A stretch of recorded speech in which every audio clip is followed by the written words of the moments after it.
Welcome to Horsepower Hour. I'm here with my guest, head football coach of Middleburg High School, Ryan Wolfe. Coach Wolfe, how you doing today? Great, doing great. You excited about the spring? Yeah. It's spring's always tough because, everybody that's involved in it knows that summer is less than a month away, so it's always tough getting those kids out there. But it's fun that the state of Florida gives us a few practices to get ready for the fall. Well, before we dive into spring football, and I'm excited about talking about some of our players out there and then what you guys are doing, tell me a little bit about your background. How'd you end up here at Middleburg High School? Most recently, I was the OC at Fleming Allen, and then I was the OC at Creekside, the OC at Clay, and then I had some other stops at like Nice and Orange Park, and I think that's about it. A few other jobs? Yeah. Got a lot of polos. We started out at Orange Park High School together. Do you want to tell the story about the room we shared? Neither of us had a room, yeah. So we had to share a office that was a condemned portable full of black mold. And allegedly, Clay County School District, yeah. So we have black lung. We were able to when we were trying to retire. So maybe we'll have that. We'll be able to come back to that down the road. So Orange Park High School had like 3,000 kids, and they had roaming. Like I had first period in one room, second period. So you learned a lot about teaching and being prepared, and that preparation kind of helped us with our gigs. No, absolutely. Where we're at now. We talked about it before. Like we coached out of our backpacks. Mm-hmm. Like whatever you could put in your backpack, that's what you were able to. That's what you had to teach all day. Like it was tough, but yeah. Like you learned how to overcome some things. If you're not a good planner, you're not going to be successful Absolutely. In that way. So you're here at Middleburg High School. How many years? This is my fourth year. Fourth year? Talk about some of the success you've had here.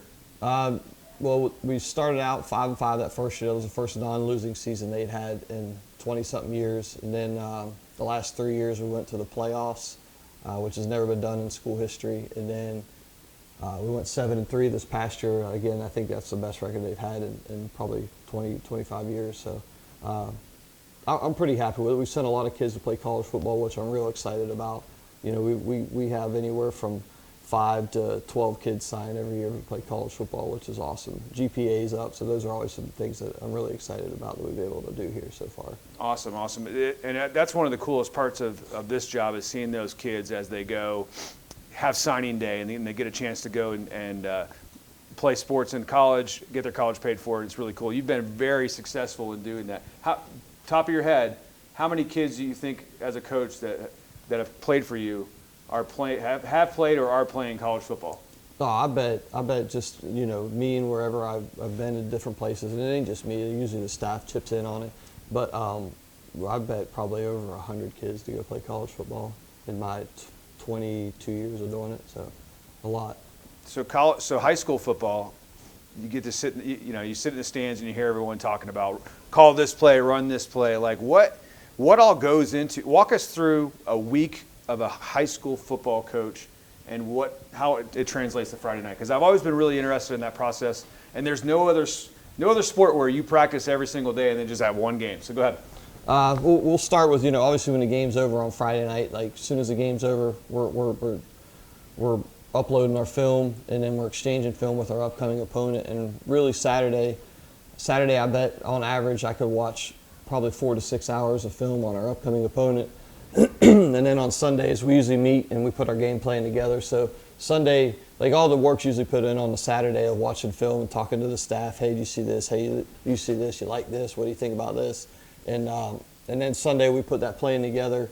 And then obviously we install the plan on Monday. So Monday's kind of a teach day, and then Wednesdays are more of our heavy hit days, our work days, we would say, and then Thursdays obviously walk through and we play on Friday. But there's a lot of work that goes in behind the scenes. Like I've been on staffs before. Like we practice, say we practice from 3 to 5. Some staffs we would stay after and even watch the film because we film every practice. Mm-hmm. So we would stay as a staff and watch the practice as a staff. Like we don't do that here at Middleburg. I have a great staff, so I trust my guys that they're going to go home and watch the film, and then that way they know what to talk about the next day, because we have position meetings after school every day. so the offense meets in my portal, the defense meets in Coach Trawick's portal, and we kind of go over what we saw from practice the day before. So let's dive in. like teaching, what is film study? What are you looking for when you're dissecting a defense or an offense? What are you looking for? Like I say, if I'm watching an opponent, or you're watching. It's not just sitting there watching a game. Like you're breaking it down. What are you looking for? I mean, just you're seeing what kind of front they're in. Obviously, are they even front? Are they an odd front? What blitzes do they bring? What coverages do they run? Are there matchups that we could take advantage of? Are there things the different defenses they run? Are some things that we could take advantage of? Where their numbers at? Where like I said, just like you're going to war, like you want to attack the enemy kind of where they ain't. So that's some of the things that I try to do too. Just a lot of like trying to figure out weaknesses is the biggest thing. Biggest thing, where can we attack them at? Just what Sun Tzu, the art of war, like attack the enemy where he ain't. So that's some things we try to do. There's the former history teacher coming out in you, the art of war. All right, talk about like what's your favorite ball play? What's the play like?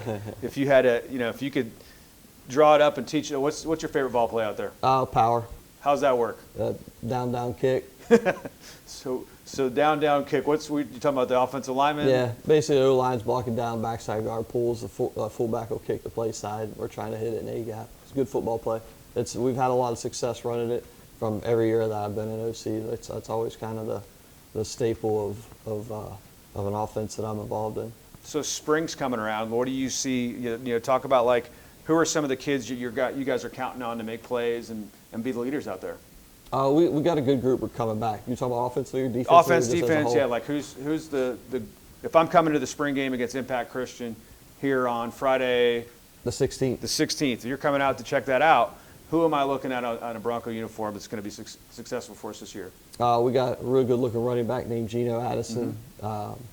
O-line's got some good parts coming back. You got Jakevius Carter, he's going to be a senior. Trent Pavlis is going to be a senior. You got Jordan Williams at receiver. I said senior, right, for Pavlis. Yeah, Pavlis is going to be a senior. And then you got Jordan Williams at receiver. We got Deshaun Green at receiver.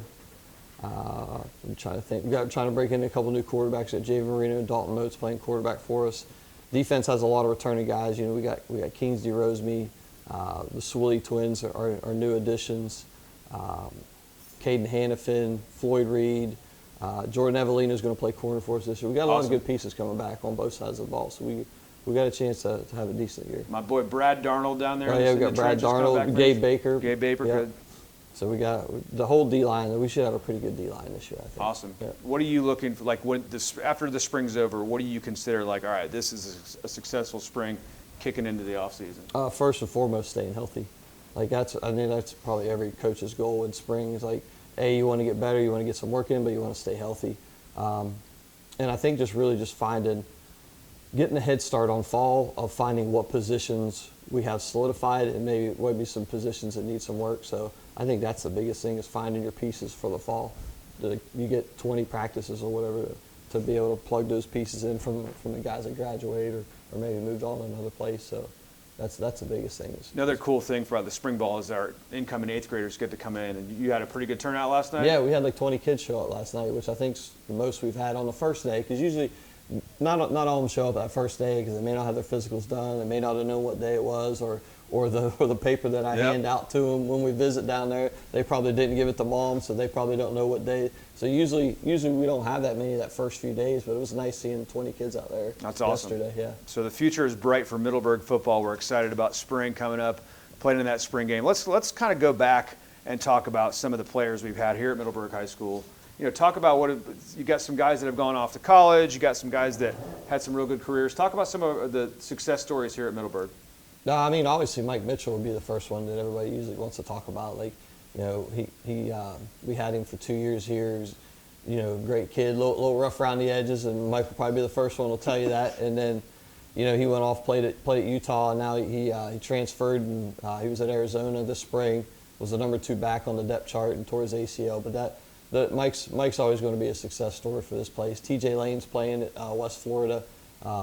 He was the starting running back towards the end of the year. Austin Cruz is out playing football. We got several guys that are out playing college football now, so it's nice that we get all these guys signed and they head off. And we got another good group of kids going out this year too. And what's cool the next couple of weeks is these kids will start coming back because school's over. Yep. They start coming back and visiting us, and you get to hear about, all the success stories, and then like a lot of thank yous because we try and prepare kids for what the next step is, and it's nice to hear like, oh, we practiced hard and we did the right things, and so on and so forth. What's been your best moment as a Bronco so far for you?